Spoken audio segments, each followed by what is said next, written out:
नमस्कार, मैं हूं आपका अपना रविंदर गंगवार। रविश क्राइम सफ़र में एक सच्ची घटना लेकर जो आज मैं आपके सामने आया हूं, ये घटना जब आप सुनेंगे तो आप भी हैरान हो जाएंगे। दरअसल उत्तर प्रदेश का एक जिला लगता है मऊ, और मऊ का एक गांव होता है जिसमें एक लड़की 5 जुलाई 1995 को जन्म लेती है और महज 24 साल की उम्र में जज बन जाती है। जब जब वो जज बनती है तो जज बनने के बाद वो अपने गांव जाती है और अपने चाचा से कहती है कि गांव में एक पंचायत का आयोजन किया जाए जिसमें गांव की लड़कियां और महिलाओं को बुलाया जाए, मैं उनसे बात करना चाहती हूँ। दरअसल जो जज लड़की होती है जो तुरंत 2019 में जज बनती है और पीसीएस जे की परीक्षा उत्तीर्ण करने के बाद अपने गांव पहुंचती है, तो गांव की महिलाओं से कहती है और लड़कियों से कहती है कि हर कोई पीसीएस बन सकता है, अधिकारी बन सकता है, जज बन सकता है अगर मेहनत की जाए। दरअसल ये लड़की जो होती है इसका नाम ज्योत्सना राय होता है और महज 24 साल की उम्र में जज बन जाती है। गाँव की लड़कियों और महिलाओं से कहती है कि अगर कोई भी तुम्हें दिक्कत होती है तो मुझे कॉल करना, मैं हमेशा आपकी मदद के लिए तैयार रहूँगी। अगर किसी को कॉपी किताबें या जो भी कपड़े जो भी चाहिए पढ़ाई के लिए, वो मैं आपकी मदद करा करूँगी। जब गाँव की लड़की जज बनती है तो उन जो लड़कियाँ और महिलाएँ होती हैं वो हँसने लगती हैं। जब वो कहती हैं कि अगर कोई घटना घट जाती है तो अभी मुझे बताओ, मैं यहीं पर फैसला कर दूँगी। तो गाँव के लोग हँसने लगते हैं, जो महिलाएँ और लड़कियाँ होती हैं। इसी तरीके से समय चलता रहता है और अ, 2019 में पहली पोस्टिंग इस लड़की को अयोध्या में दी जाती है और अयोध्या में पोस्टिंग के बाद उनकी दूसरी पोस्टिंग जो होती है, वो बदायूं जिले में 19 अप्रैल 2023 को की जाती है और ट्रांसफ़र के साथ वो बदायूं आ जाती हैं और बदायूं में उनकी जब मौत की खबर उनके गाँव वालों को, जिनसे उन्हें लालच था कि मुझे कभी मदद की ज़रूरत पड़ेगी, तो वो महिला जज हमेशा मेरी मदद किया करेगी। मदद करने वाला ही जब इस दुनिया में नहीं रहा, तो गाँव के लोग रोने लगते हैं, हर घर में चूल्हा नहीं जलता है, पूरे गाँव में सन्नाटा पसर जाता है। दरअसल ये कहानी उत्तर प्रदेश का एक ज़िला है बदायूं, और बदायूं में एक जज कॉलोनी होती है, और ये जो वाक़या है ये 3 फरवरी 2024 के सुबह साढ़े 9 बजे का है, जब एक अर्दली जो जज होती हैं, सिविल जज जो ज़िले की होती हैं, उनका नाम ज्योत्सना राय होता है और उनके पिता का नाम अशोक राय होता है, जो एक रिटायर्ड अधिकारी होते हैं।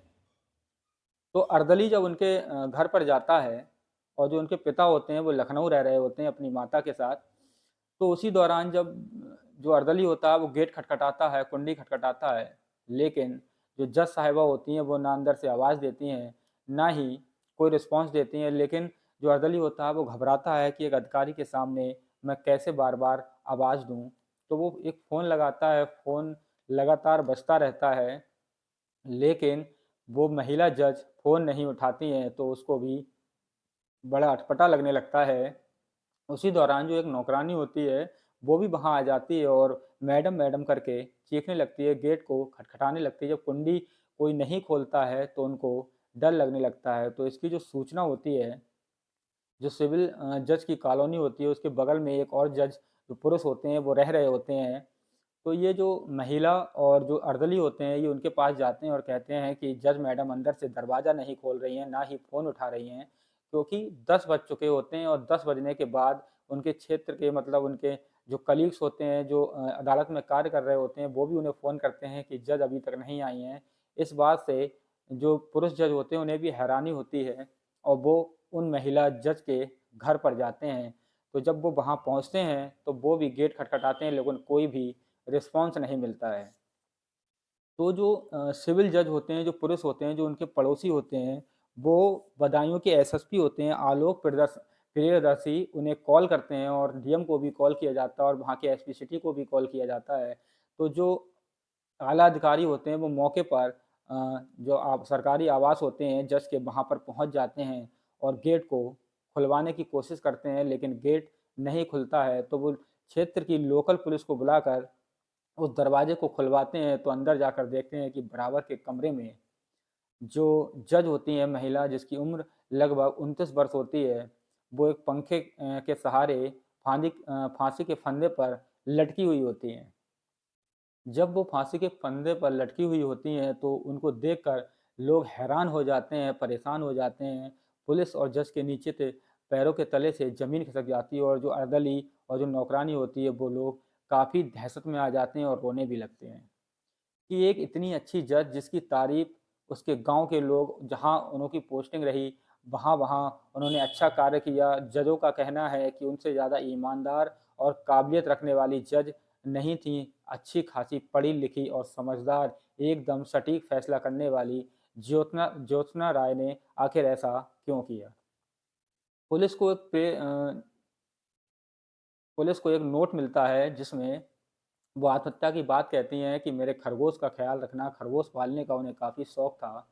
जब इनकी सूचना उनके परिवार वालों को दी जाती है तो जो उनके पिता और माता होते हैं अशोक राय, वो लखनऊ से खुद गाड़ी चलाकर बदायूं पहुंचते हैं और सन्नाटा छाया हुआ होता है कॉलोनी में। उसी दौरान वहां के एसएसपी और एसपी को वो पूछते हैं।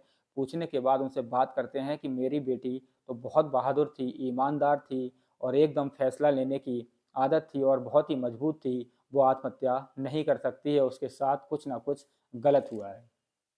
उनके पिता पुलिस फ़ोर्स के साथ ऊपर कमरे में जाते हैं और अपने उनके रूम में जहाँ वो फंदे पर लटकी हुई थी, वहाँ पर पुलिस उन्हें बताती है कि ऐसे-ऐसे इस घटना को अंजाम दिया गया था और ये घटना खुद उन्होंने की है क्योंकि फंदे पर लटकी थीं और गेट जो था वो बाहर से बंद नहीं था बल्कि अंदर से बंद था।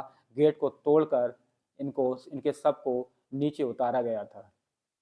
लेकिन उनके जो पिता होते हैं अशोक राय, उन्हें विश्वास नहीं होता है। वो कहते हैं कि मेरी बहादुर बेटी थी, कुछ ना कुछ उसके साथ गलत किया गया है। इसी बात को लेकर वो एक जो सिटी कोतवाली होती है बदायूं में, वहाँ जाकर एक तहरीर देते हैं और तहरीर देने के साथ ही अज्ञात व्यक्ति के खिलाफ हत्या का मुकदमा दर्ज कराते हैं। एसएसपी होते हैं जो आलोक प्रियदर्शी, वो पूरी दमखम के साथ सभी अधिकारियों से बात करने के बाद पुलिस को आदेशित करते हैं। जो क्षेत्र की पुलिस होती है जो इस केस पर काम कर रही होती है उनका कहना है कि बहुत ही गंभीरता से इसकी जांच की जाए और जो निष्पक्ष जांच के साथ जो आधार निकल कर आए उसको मीडिया के सामने भी रखा जाए, इनके परिवार के सामने भी रखा जाए। लोगों का कहना है कि एक इतनी अच्छी अविवाहित जो क्या कहते हैं न्यायालय की जज थीं, जज के साथ वो न्याय करती थीं, लोगों का भरोसा उन पे था क्योंकि लोग भी बताते हैं जब उनके पास कोई फ़ाइल लेकर जाता था, तो बहुत अच्छे से उस फ़ाइल को देखती थीं और सोचती थीं कि इनके साथ गलत ना हो जाए। बड़े ध्यान से अपना कार्य करती थीं, ऐसा वहाँ के जजों का कहना है कि बहुत ही ईमानदार और कुशल न्यायालय की जज थीं और सिविल जज के आधार पर काम कर रही थीं। दिसंबर में ही इनका प्रमोशन हुआ था, उससे पहले ये सिटी मजिस्ट्रेट के तौर पर काम कर रही थीं। लेकिन जब ये जज के रूप में काम कर रही थीं, तो लोगों को विश्वास था न्याय दिलाने की। उनके आगे काफ़ी बातें रहती थीं कि लोगों को मुझसे न्याय मिले, कभी किसी को गलत सज़ा ना हो। उनके गाँव के लोगों का भी कहना है कि जब वो जज बनी थीं तो काफ़ी खुश थीं और गाँव का जब दौरा करने आई थीं तो लोगों को प्रोत्साहित करके गई थीं कि आप भी जज बन सकते हैं, अगर आपको किसी भी तरह की समस्या आती है तो मुझे फ़ोन करें, मैं तुरंत आपकी मदद के लिए फ़ोन उठाऊँगी और आपकी मदद भी करूँगी।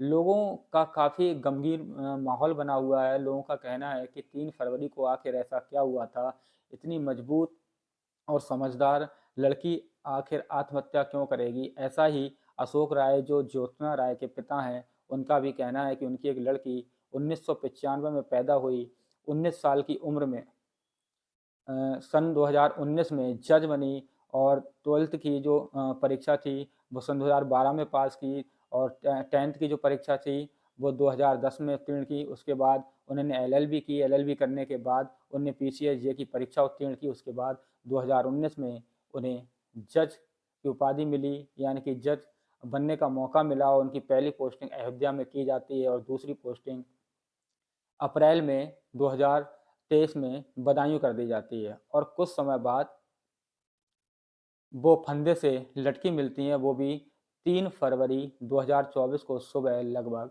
9:30 बजे।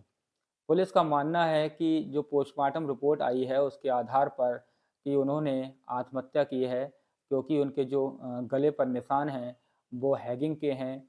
लेकिन उनके पिता हैं जो इस बात पर अड़े हुए हैं कि मेरी बेटी की किसी ने हत्या की है, उनको आत्महत्या करने के लिए या उकसाया गया है। जो भी हुआ है पुलिस निष्पक्ष जांच कर रही है।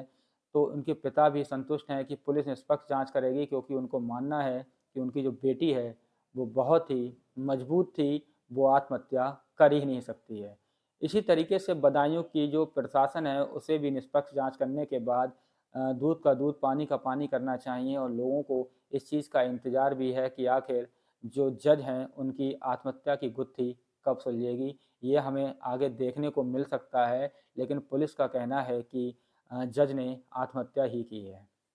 हमारा उद्देश्य इस कहानी को सुनाना, किसी का दिल दुखाना नहीं है, किसी को परेशान करना नहीं है, बल्कि आपको जागरूक करना है। जय हिंद, जय भारत।